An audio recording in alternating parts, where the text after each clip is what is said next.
Hello everyone, स्वागत है आपका क्लास 10th का 90% सीरीज के इलेक्ट्रिसिटी चैप्टर के अगले सेशन में, जिसमें हमने पिछले सेशन में पोटेंशियल डिफरेंस के बारे में देखा था।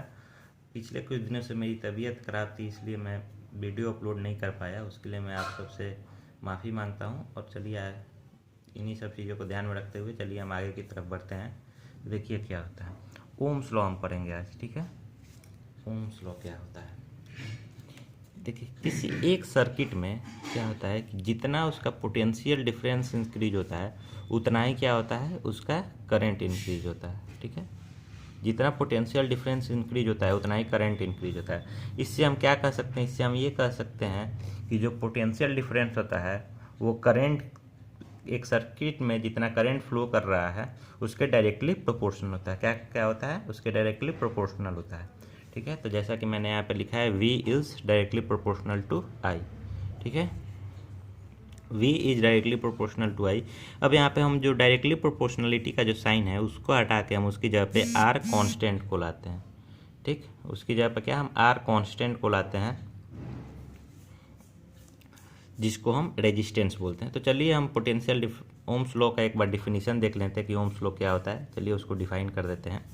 ये क्या होता है, ओम्स लॉ वो होता है कि potential difference across a circuit, किसी एक सर्किट के अक्रॉस जो पोटेंशियल डिफरेंस होता है, मतलब एक होल सर्किट में जो पोटेंशियल डिफरेंस होता है वह उसमें जो जितना करंट फ्लो कर रहा है उसके डायरेक्टली प्रोपोर्शनल होता है under all physical conditions. Under similar भी लिख सकते हैं, अंडर सिमिलर फिजिकल कंडीशंस, ठीक है। अंडर सिमिलर फिजिकल कंडीशंस, समझ में आया। जो फिजिकल कंडीशंस जैसे होता है लेंथ, एरिया, ठीक है, और नेचर ऑफ द मटेरियल, इन सब पे डिपेंड करता है। तो इन सब, चलिए आगे देखते हैं कि क्या होता है रेजिस्टेंस। रेजिस्टेंस क्या होता है, रेजिस्टेंस सर्किट का वो प्रॉपर्टी है जो करंट को सर्किट में अपोज करता है, करंट के फ्लो को अपोज करता है। क्या करता है, करंट के फ्लो को अपोज करता है, ठीक है। रेजिस्टेंस का ऐसा यूनिट ओम होता है जिसको हम लोग, जिसका सिंबल ये होता है, इसको हम लोग ऐसे डिनोट करते हैं, ओम, ठीक। 1 ओम को अगर हम डिफाइन करें तो 1 ओम को हम ऐसे डिफाइन कर सकते हैं कि 1 ampere of current flowing through a circuit of 1 volt potential difference. मतलब किसी एक सर्किट में अगर 1 वोल्ट पोटेंशियल डिफरेंस है और उसमें 1 एम्पियर का करंट फ्लो कर रहा है तो उसको हम 1 ओम बोलते हैं, ठीक है। चलिए हम इसका ग्राफ देख लेते हैं। तो इसका ग्राफ ये हो जाता है,